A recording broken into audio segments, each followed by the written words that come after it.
Ser podcast.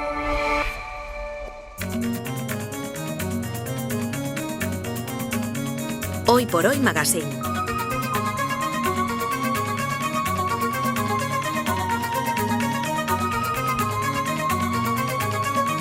Ser podcast.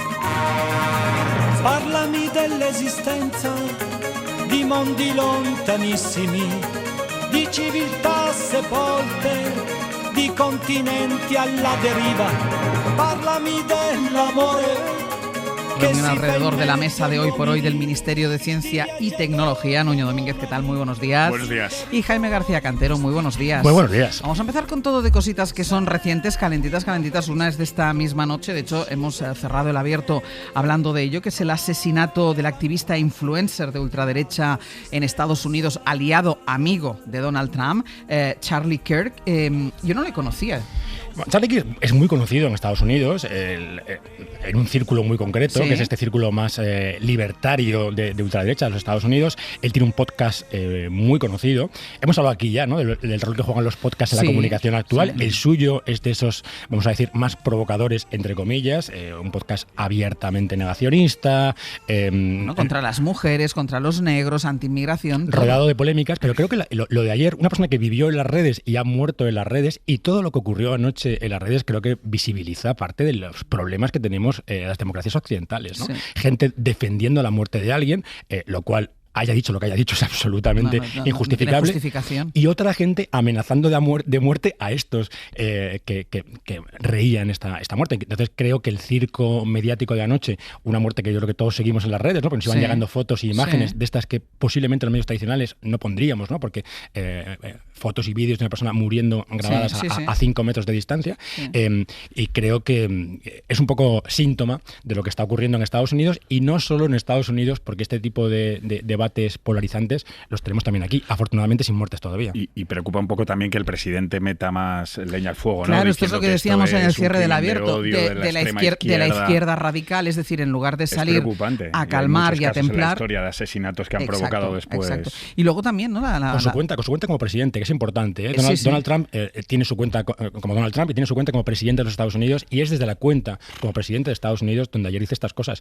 Y ha hecho declaraciones en este sentido, señalando directamente a lo que él denomina la izquierda radical, con lo cual que yo creo que el trabajo de un presidente, entre otras cosas, es la paz social, y en este caso todavía sobre todo que lo dijo en un momento en el que nadie sabía quién había sido. Bueno, todavía no se sabe. Claro, lo estábamos diciendo también ahora en el abierto. En cuanto se conozca la identidad de la persona que disparó, pues bueno, se podrán elaborar más hipótesis, o se podrá pensar en lo que ha sido. Y luego también la paradoja, o sea, Kirk era un gran defensor, o sea, estaba en contra del control de armas, era un gran defensor. Claro, y en ese momento estaba hablando de y él ha sido víctima de la facilidad con la que se consigue un arma en los Estados Unidos. En un campus universitario, porque pensemos, ¿no?, ha sido asesinado con un arma de fuego de largo alcance en un campus universitario. Que esto dice mucho de cómo está ese país.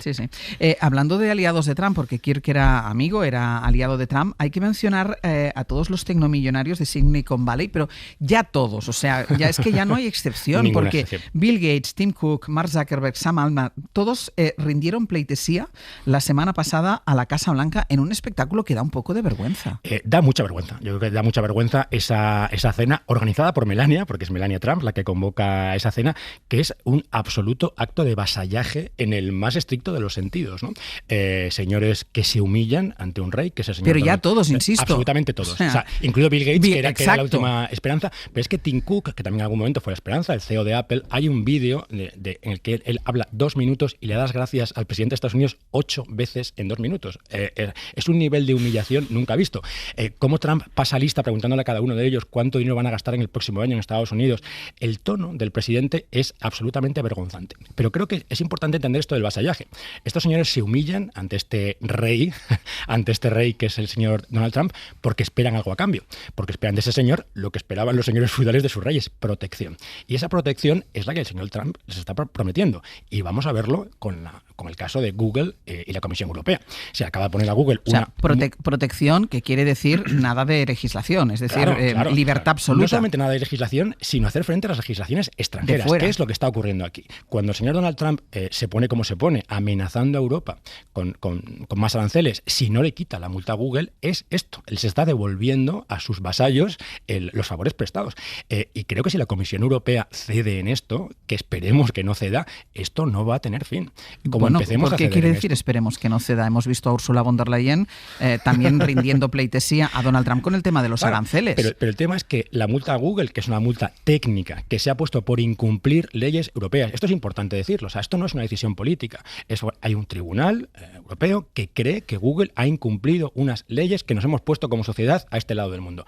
Parece que Google no las ha cumplido y como cualquiera que no cumple la ley, tiene que pagar por ello. Si ahora el señor Donald Trump dice que si no se quita esa multa, él sube los aranceles, y empezamos en una negociación en el que parece que la fuerza está solamente de un lado, o ese es el terror que todos tenemos, me parece que vienen cosas terroríficas si dejamos que este rey lobo pueda hacer lo que quiera en el mundo para defender a estos señores feudales que, como vemos, tienen un poder cada vez más difícil de controlar. Y ahí estaban todos. Y el señor Bill Gates, demócrata histórico, el primero de ellos, sentado al lado de Melania y diciendo lo esperanzado que está con el gobierno Trump. He leído que Musk no estaba. Elon no está. Musk estaba llorando porque ya no es el hombre más rico.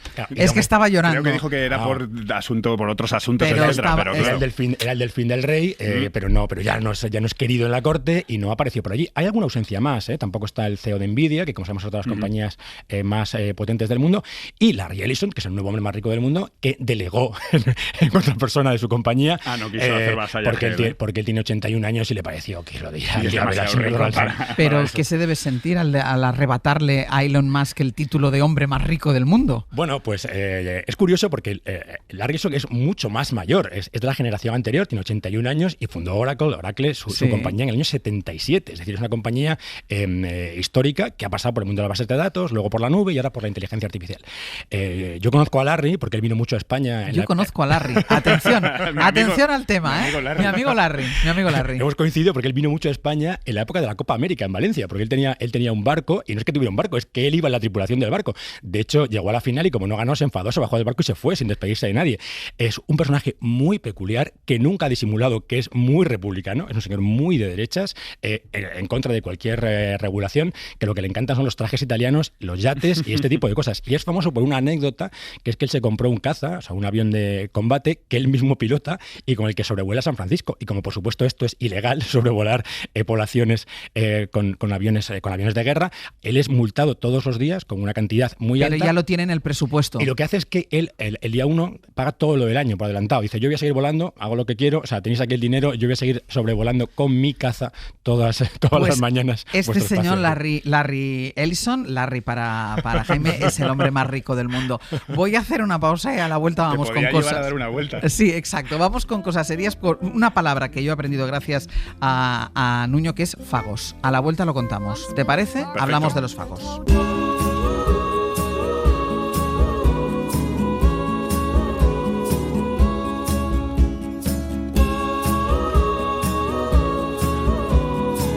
Aquí seguimos en nuestro Ministerio de Ciencia y Tecnología con Nuño Domínguez y con Jaime García Cantero. Y le quería preguntar a Nuño por ese tema que ha publicado él esta semana en El País. Una mujer con fibrosis quística agravada por una infección resistente a antibióticos que había rechazado 2 trasplantes de pulmón se ha curado completamente gracias, y aquí está el tema, a una terapia con fagos.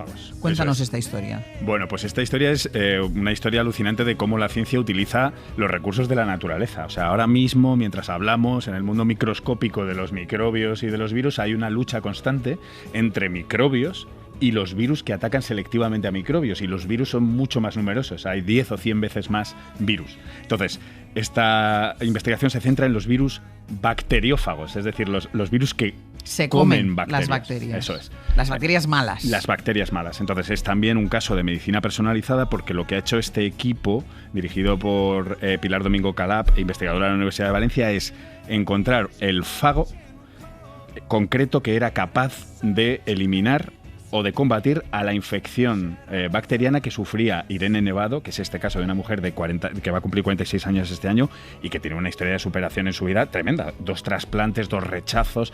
Entonces, lo que es interesante de todo esto es que no sabemos muy bien lo que ha pasado dentro del cuerpo de esta persona, de Irene, y de lo que pasa dentro del cuerpo de otros pacientes que también se han curado de infecciones. O sea, ella está curada, tiene la infección curada. No tiene rastros de la bacteria, ha recuperado su capacidad pulmonar, pero claro, de cara a la ciencia es muy difícil de probar que ha sido el fago lo que ha hecho que ya dejase de rechazar sus pulmones o tal vez han sido los antibióticos. El virus ha sensibilizado a la bacteria y le ha hecho sensible a los antibióticos, y por eso los fagos no están hoy por hoy aceptados como una terapia convencional, porque todavía no han demostrado una efectividad general. Pero hay una serie de casos, de decenas y de cientos de casos alucinantes, en los que eran el último recurso y los fagos han conseguido vencer a estas infecciones que cada vez son más comunes. Claro, es que a eso voy. Ya hemos hablado muchas veces de estas infecciones que son resistentes a los antibióticos, por las que muere muchísima gente, que al final hay mucha gente que incluso no muere de la enfermedad que tiene, sino por los efectos de estas infecciones. Pero claro, primero es una noticia súper esperanzadora, sí. Pero por otra parte, no se sabe, lo que tú me estás diciendo ahora, no se sabe que sea el fago exactamente, o los fagos que hayan hecho el efecto, y después que para cada infección son unos fagos diferentes, ¿no? Eso es. Y esto, yo creo que se han hecho ensayos clínicos con fagos de una forma más generalizada y no han salido del todo bien. Hay investigadores intentando promover el uso de cócteles de fagos que son como, por así decirlo, de amplio espectro, pero no te puedes pasar... Te ponen unos cuantos a ver cuál de ellos funciona. Pero ojo, son virus. No te puedes pasar de amplio espectro porque nosotros estamos vivos gracias a los millones de bacterias que viven en nuestro interior, en la piel, en el sistema digestivo que nos ayudan a hacer la digestión, etcétera. Entonces, es un tema delicado. Entonces, probablemente la aplicación de esto sea en terapias personalizadas y como tratamiento, o ahora mismo son tratamientos compasivos, es decir, último recurso. Pero hay la esperanza de que esto pueda servir más y más para vencer estas resistencias bacterianas. Y lo más alucinante de esta historia es que no solo para personas, es también para epidemias en ganado, por ejemplo, o para plagas en plantas, o para simplemente desinfectar quirófanos, que es donde suceden muchas de estas infecciones. O sea, que es un campo interesante. Dejadme que vaya a saludar a una persona que además tiene prisa, tiene que levantarse, tiene que dejar de atendernos a la media, pero quiero plantear un tema que después de escuchar a nuestra invitada, quiero hablar con vosotros porque queremos comentar un informe que se ha presentado hoy, que presenta hoy la ONG Plan Internacional. El informe lleva por título Así somos, el estado de la adolescencia en España. Han entrevistado a más de 3.500 jóvenes de toda España, entre los 12 y los 21 años. Son la primera generación que ha crecido en la era del smartphone y de las redes sociales, y hay algunas conclusiones que llaman mucho la atención. Por ejemplo, el 72% de los chicos teme ser acusado injustamente de acoso o violencia de género, o el 84% de las chicas tiene miedo a que se use su imagen para crear contenido sexual falso, y 1 de cada 4 chicas usa la inteligencia artificial para contarle sus cosas. No se las cuenta a una persona, ni a su amiga, ni a su madre, ni a su hermana, se las cuenta a la inteligencia artificial. 1 de cada 4 chicas. Tenemos al teléfono a Concha López, es directora general de la ONG Plan Internacional, es autora del estudio. Concha, ¿qué tal? Muy buenos días. Buenos días. Preocupa especialmente esta relación, ¿no?, con la inteligencia artificial. O sea, que 1 de cada 4 chicas reconozca que le habla y que su confidente es la inteligencia artificial. Bueno, yo creo que no solo preocupa en la medida que les preocupe a ellas. Pues, por ejemplo, el 78% te dicen que no confían en los resultados que la IA les pueda ofrecer sobre las cuestiones que les preguntan relacionadas con la salud mental, ¿no? Yo creo que lo que es más importante es dar por hecho que esta es una herramienta que es parte de sus vidas. La vida de los adolescentes, sobre todo esta generación alfa, ¿no?, de 12 a 16 años, es una vida fundamentalmente digital. Y la IA no solamente es su mentor, es aquella parte que les ayuda en su formación, ¿no?, que valoran altamente que la IA les aporte toda esta formación que les ayuda en su día a día académico. También la utilizan para curiosear, ¿no? Es una parte entretenida para ellos, en la cual pues tienen curiosidad en esa época sobre todo, y les lanza preguntas que podrían hacerle a sus profesores o también a sus familias, pero que evidentemente la IA es más fácil, muy accesible, gratuita, diaria, ¿no?, 24 horas abierta. Pero sí que hay una parte que no la conocemos y que yo creo que este estudio, que es único y que pone un punto de partida sobre cómo profundizar en todos estos temas, es que la IA empieza a ser su compañero, su compañera. ¿En qué medida hay una parte emocional, de relaciones emocionales de estos jóvenes, no de estos chicos de 12 y chicas de 12 a 16 años, en lo que es la confidencia que tienen con esta herramienta, ¿no? Es cierto que hay una parte de esta herramienta, hay un 78% de las chicas, sobre todo, que tienen, como he dicho antes, cierta reticencia a que los resultados que les devuelva la IA no sean los correctos.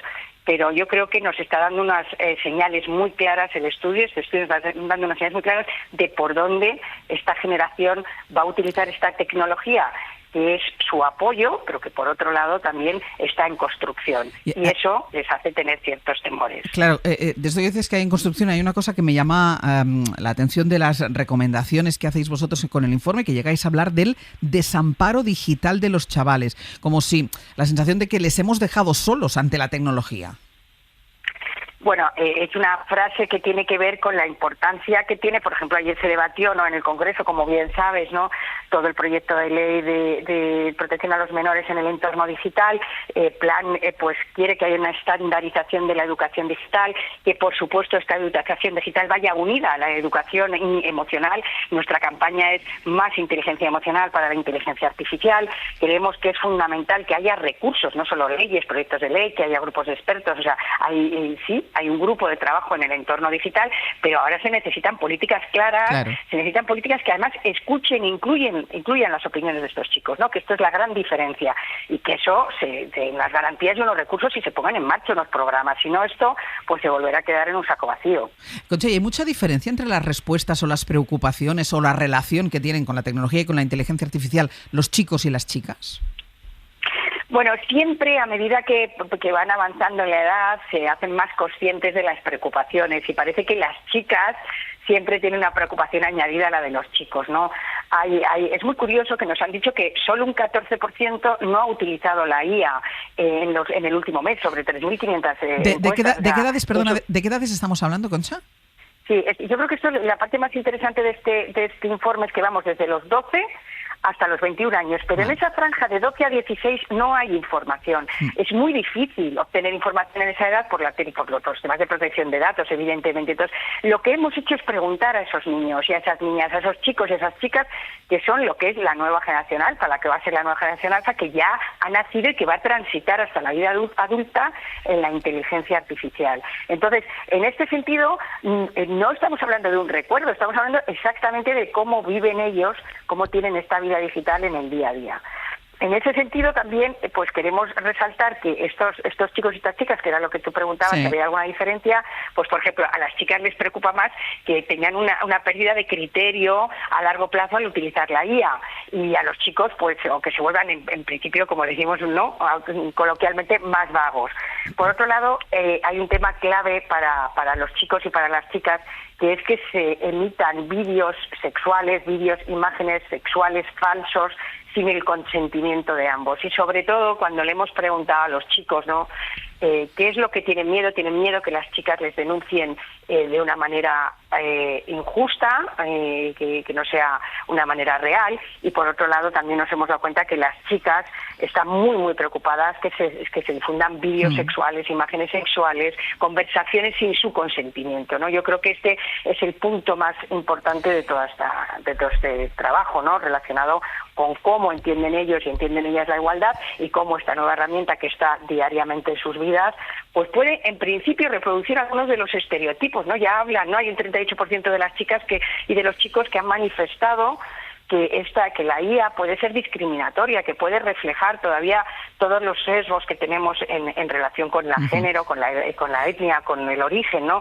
¿Por qué no los sesgos en los temas de género también, ¿no? Muy importante que esto no se replique, ¿no?, en esta vida virtual. Y una última cosa, que sé que tienes que irte, pero hablamos mucho de las amenazas, de lo que supone todo esto, las nuevas tecnologías, la IA, el uso de pantallas, etcétera, etcétera, para los jóvenes, pero hay un dato que vosotros también preguntáis. Evalúa también esta encuesta el estado de ánimo, las preocupaciones generales de los adolescentes, y, hombre, casi 9 de cada 10 dicen que son felices. Sí, nos gusta mucho. Esta parte nos encanta. Pensamos que es una generación que tiene una visión, una satisfacción de la vida bastante alta y tiene una visión de futuro muy ilusionante. Es cierto que ellos son conscientes de sus temores, esto indica su inteligencia, su capacidad de comenzar con su criterio, ¿no? Pero es verdad que ellos hablan de un futuro ilusionante, de un futuro, la palabra ilusión es la que más utilizan, ¿no? Para trabajar en esto, y es cierto que todos los, por ejemplo, como entienden su educación, su avance académico siempre es en positivo, ¿no? Así que creemos que estos son los datos que tenemos que dejar encima de la mesa. Esta es una nueva generación positiva, con ganas, en la cual la parte digital es su vida, no está en sus vidas, es su vida, y los adultos como nosotros, las instituciones, todos los actores tenemos que tener en cuenta sus opiniones, porque no podemos establecer políticas públicas sin conocer lo que ellos quieren, lo que ellos temen, cuáles son sus prioridades. Entonces sí, están ilusionados, pero también son conscientes, son realistas de cuáles son los temores y los digamos, las prioridades que tienen que tener, los riesgos. Te liberamos, Concha, que sabemos que tienes prisa. Concha López, directora general de Plan Internacional, muchísimas gracias. A vosotros un abrazo. Hasta luego. ¿Qué os ha llamado la atención a vosotros del informe? Pues a mí varias cosas, ¿no? La parte tecnológica me parece relevante, esta palabra que utilizabais varias veces, ¿no? La inteligencia artificial te acompaña. Creo que si te lees el informe completo, la lectura es bastante más positiva que la de solo los titulares. Le están utilizando para trabajar, para aprender, para muchísimas cosas. La mayoría, la gran mayoría lo utiliza en positivo y no tiene ningún miedo a que le quite el trabajo estos que aún no tienen trabajo, ¿no? Y me parece muy interesante. Lo que me preocupa es lo que tiene menos que ver con la tecnología desde mi punto de vista. Por un lado, un dato que no habéis comentado que es muy interesante, que es que el 80% de los jóvenes dicen que todos los políticos mienten. Y esto tiene que ver con las fake news y con la desinformación. Y este dato que sí que habéis comentado, de ellos piensan que ellas les van a denunciar falsamente y ellas que ellos van a hacer un vídeo sexual con ellos van a hacer un vídeo sexual. Y creo que esto no es un problema de tecnología, esto es un problema como sociedad, y algo estamos haciendo mal cuando este discurso de las denuncias falsas cala de esta manera, ¿no? Y de que todo es mentira. Creo que esta guerra cultural que algunos están llevando en el ágora digital hasta sus últimos límites está llegando a nuestros jóvenes y los datos están ahí, ¿no? A mí me parece aterrador que con 19 años o menos estés ya decepcionado con la política y pienses que tu pareja te va a denunciar. Algo hacemos mal. Y luego hay el tema de la salud mental, ¿no? Había cierto miedo también a que la inteligencia artificial les dé un mal diagnóstico sobre salud mental, lo que quiere decir que probablemente lo estén utilizando para consultar ya no solo cosas de su vida, sino temas de salud mental, y esto lo hemos visto. ChatGPT puede ayudar a provocar suicidios, puede dar malos consejos. Se han dado casos en temas de abuso de sustancias, efectivamente, en temas de salud mental y drogas, etcétera. Entonces hay que, sobre todo, ver cómo puedes acotar las respuestas que puede dar el sistema.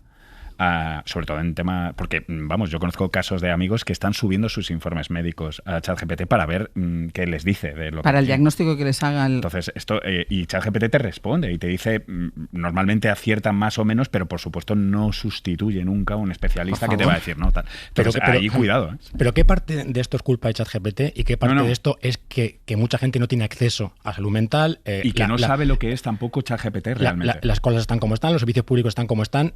A veces creo que culpamos al algoritmo de cosas que en realidad son un reflejo triste de nuestra sociedad, que es que hay gente que no le queda más remedio que recurrir a este tipo de cosas. Habrá otros que lo hagan por afición, pero creo que todo el que se pueda permitir un psicólogo preferirá un psicólogo que esto. Lo que pasa es que como estamos, pues a lo mejor hay derivadas también. Hay una derivada que mencionaba la encuesta, que es llevar formación sobre esto a los institutos, a los colegios, y una de las cosas que deberían hacerse es enseñar qué es hasta dónde puede llegar ChatGPT y a verle las entrañas, porque por ejemplo, esto lo hemos hablado muchas veces, tú le pides información a ChatGPT y te pone enlaces, y a veces falla y te pone un enlace que no viene ese dato, que no viene esa cosa que te está diciendo, no viene en ese texto, no viene en ese enlace. Entonces también hay que saber entender hasta dónde puede llegar y que no puedes sustituir. Hay que aprender, hay que educar, como aprendemos a utilizar cualquier herramienta. Pero fíjate, claro, pues estamos con las preocupaciones y las ocupaciones, porque ayer todos vimos la noticia de que no hay profesores de matemáticas en nuestros colegios públicos, ¿no? Porque la gente que sabe matemáticas tiene ofertas millonarias, o no tan millonarias, pero buenas ofertas. Pero se gana mejor la vida. Se gana mejor la vida en una empresa privada y no. Entonces necesitamos educar más sobre esto y tenemos cada vez menos educadores sobre esto. Por eso yo creo que es el momento de pasar de la preocupación a la ocupación y empezar a ver cómo tomamos medidas. Porque está claro, ¿no?, que sin saber matemáticas es complicado entender la inteligencia artificial y sin profesores de matemáticas es complicado saber matemáticas. Esto es... Pues oye, por hoy lo vamos a dejar aquí. Vamos a seguir arreglando el mundo la semana que viene. Hasta la semana que viene. Para no perderte ningún episodio, síguenos en la aplicación o la web de la SER, Podium Podcast o tu plataforma de audio favorita.